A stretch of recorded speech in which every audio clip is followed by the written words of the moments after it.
what does communication or how do you guys navigate some of the relationships?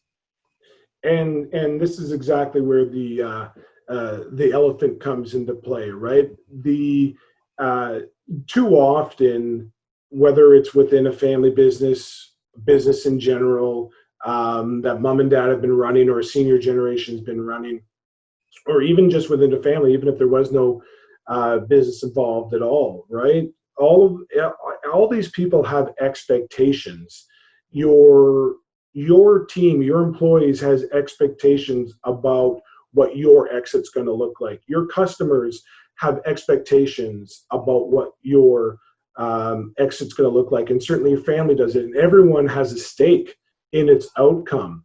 And when you do not take the opportunity to craft that message, control that message, set those expectations yourself, it is a powder keg. It will not go well if all of these players, all these stakeholders, uh, come and they haven't, and when it happens, all their expectations are going to be made aware, right? And they're all going to be disparate. No one's going to come, because who knows what it is.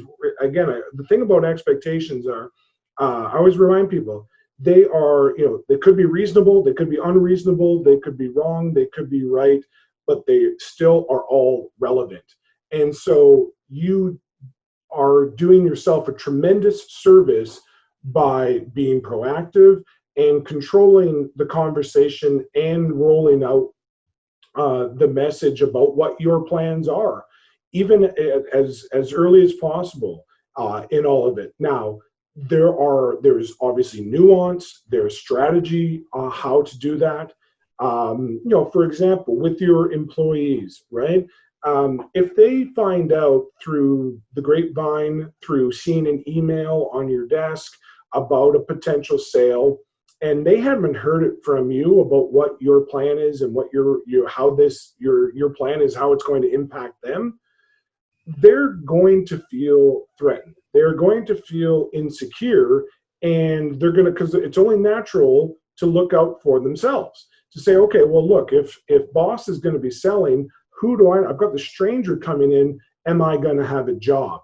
And what that could lead to is that employee is going to start looking, or they're going to become disengaged because they're looking, or they're not feeling respected as a part of this process. And that could impact your ultimate sale as well, because if you're like most businesses, your team is going to be vital to your success and the value for your business, and there's an expectation that your team is going to continue.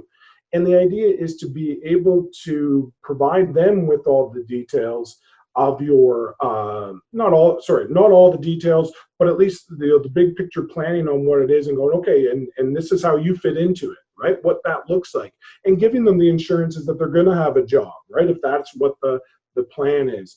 Now, again, that involves making sure you're consulting with the right people, you're getting the right advice, you're coming up with a strategy, because you don't just go with your gut on any of that, because I know not all business owners, myself included, I learned pretty early on I'm not a good manager.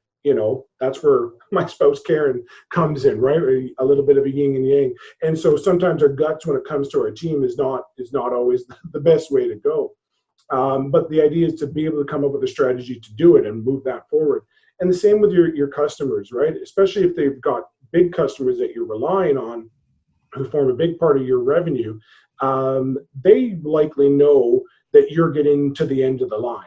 They're already asking the questions, right? And bottom line is, you do not want them to bail because of you sell your business. And bottom line is, a buyer is going to want to know that none of your customers are going to bail, because that's what they're buying, right? So again, controlling the message of what your plan is to make that sticky as possible and get them on board with your plan as well, because you want that to stay around. And if you're able to do that, the value is going to be there, not only in terms of emotional satisfaction and certainty, but also the money. You're going to get paid more because you're going to be able to provide that certainty. And of course, family and all of this is the biggest thing. Regardless of our business and everything, most people would say the family is the most important thing to them. And, your family is going to have a say. Some of your family members are going to be involved in the business. Maybe that's who the target of who the transition is. And Jim, we've seen these so many times, and anyone who's involved in family enterprise knows there's these conversations that need to get have. Sometimes junior is just going to assume that they're taking over, but senior doesn't see it that way. And that creates a massive conflict when it all comes to bear. And vice versa, where senior is expecting junior to take over. Junior has no interest, in the excavating business. Junior always wanted to be a graphic designer, right? And until you're having those conversations, it may not be even realized until the very end, and everything blows up. Or even the idea that a family member was supposed to go along with the new owner. However, that caused some discontent because the family member does not like that. They feel slighted as a part of this, and then they bail. And then what happens there? All of these things, when we involve our people from the beginning, and we've got open and clear communication and ongoing communication, it increases the chances for success significantly. Just to really bring it home, is like statistics and psychology have bared out for years now that when people feel that they are involved in a decision-making process, they've had a chance to be heard, they are significantly more likely to accept an outcome that they view as negative rather than not being involved in all and blowing it all up. Meaning that people want to feel consulted, they want to be able to heard. And so the idea is that I can't believe, I'm not happy with what mom and dad are doing, but I feel like I've had the chance to say my piece, to ask my questions. Mom and dad have shown me the respect. And so even though I don't like what they're doing, when it all goes down, I get what they're doing. So, and I feel like I'm a part of it. So I'm going to I'm not going to do anything about it. Right. And that's what we're going for. Is to create, again, alignment with all of these folks as well. And there is no reason why that can't start in the beginning. I believe that all families need to adopt a system of governance for communication and talking about issues related to the family, just like there's governance within a business or a charitable organization or even a government. Right? There's a reason why these governance principles are in place about getting together, having an agenda, talking about things, having committees and whatnot. We don't have to have all those labels on a family, but a family needs to be getting together at least annually to be talking about issues of importance to the family, to talk about communication strategies, to overcome roadblocks, to make sure everyone's on the same page. That doesn't mean at all everybody has to get along. We're not talking about 100% harmony at all the time, because we're talking about humans, and humans are inherently flawed, and putting them all together and all their own needs and everything, there's going to be conflict. The idea is that we're not trying to avoid conflict at all, because that is impossible, but we are trying to prepare how we're going to deal with that conflict and to identify the conflicts as soon as we can in a relationship, so that we can put together a strategy and get the help we need so that we do get the outcome we want. And when this does come together, it is extremely powerful. It results in such a high degree, increased level of satisfaction within a family, with life. Because the truth is, in a business family, a family enterprise, if there's problems in the business with relationships, it's going to spill over to the family. And if there's problems with the family, it's going to spill over to the business. And we have to be so careful. It's such a huge risk. And I think with some system of communication adopted as early as possible and some governance around it, you get such a better result. Again, that turns us all into geniuses. And I think this is where, when it comes to your family, if you want to be a genius at anything, you're not going to go wrong by being a genius with your family. Yeah, and again, I think the theme is really just doing it right at the onset.